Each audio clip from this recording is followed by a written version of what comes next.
Sunod-sunod nga kaso sa pagpamusil patay sa mga kandidato ang natala sa ubang lugar sa Pilipinas ug dili layo nga mahikalambigitan kini sa politika. Busa gipasalig sa Police Regional Office 11 nga mahatag og hugot nga seguridad ang mga kandidato sa Davao Region nga mangampanya alang sa maabot nga May 12, 2025 midterm elections. And at the same time mabantayan ang lahat ng ating mga kandidato, mailagay lahat ng mga safety nets natin sa mga lansangan upang makaiwas tayo sa mga unnecessary o mga shooting incidents na nangyayari sa ibang rehiyon.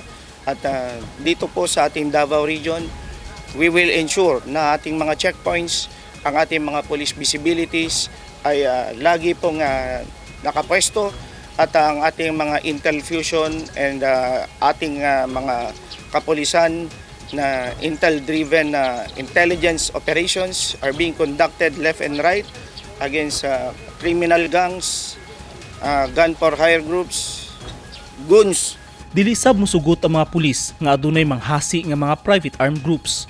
So far, we have not monitored any private armed groups here in Davao Region, and in coordination with other intelligence units from our brothers in the Armed Forces of the Philippines and other police regional offices.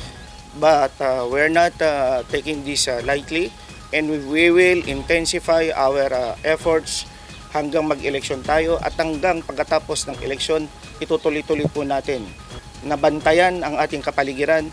Baka tayo ay malusutan ng mga private armed groups. Gipasabot sa PRO 11 nga apolitikal ang mga pulis ug wala sila gidapigan nga kandidato hilabi na sa paghatag og seguridad.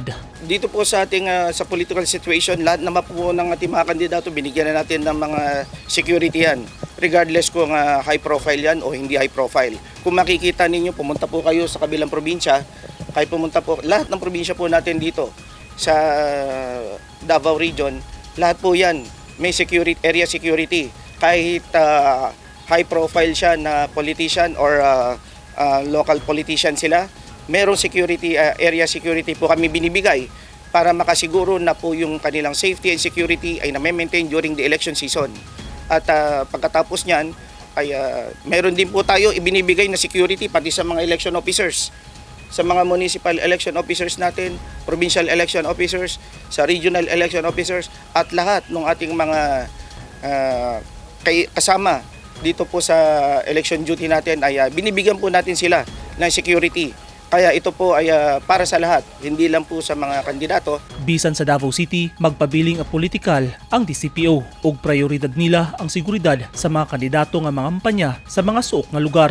Sumala ni Police Captain Hazel Caballero Tuwazon, ang spokesperson sa DCPO, hugot sab ang ilang koordinasyon sa ubang law enforcement unit. So far sir, sa monitoring nato sir, no, wala tayong mga politiko kay gi-threat, gi-hadlock, mapatyon. So far sir, sa atong monitoring wala sir, no. And unta hangtod nga mag-election na wala gi ma-receive ngayon ana ang ato ang Davao City Police Office. And as of this time sir, as of today, wala tayong mga election related incidents sir, no, and wala po tayong mga areas of concern. Wala hinoy natala ang kapulisan nga dunay kandidato sa Davao Region nga nakadawat og pagpanghulga tungod sa politika. Eugene Hinutan, Newsline Philippines. Stay safe.